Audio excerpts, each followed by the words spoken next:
SoFi versus Robinhood. Which one should you be using to invest? Hey guys, in this video I'm going to compare SoFi Invest and Robinhood, two of the most popular apps for beginner investors, so you can decide which one fits your goals best. Let's start with Robinhood. It's known for being super simple, clean interface, easy to use, and great if you're just getting started. No fees, no clutter, and it makes investing feel approachable. But when it comes to research tools or more advanced options like mutual funds or retirement accounts, it's pretty light. Now let's talk about SoFi Invest. SoFi gives you a bit more, not just investing, but also loans, banking, crypto, and even free financial advice if you're trying to learn as you go.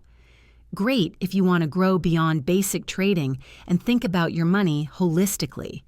So which one is better? If you're all about speed, simplicity, and casual investing, Robinhood wins. But if you're looking to learn, build long-term wealth, and get more services under one roof, SoFi might be your move. Both are solid apps, just built for different kinds of users. Let me know in the comments which one you use and why.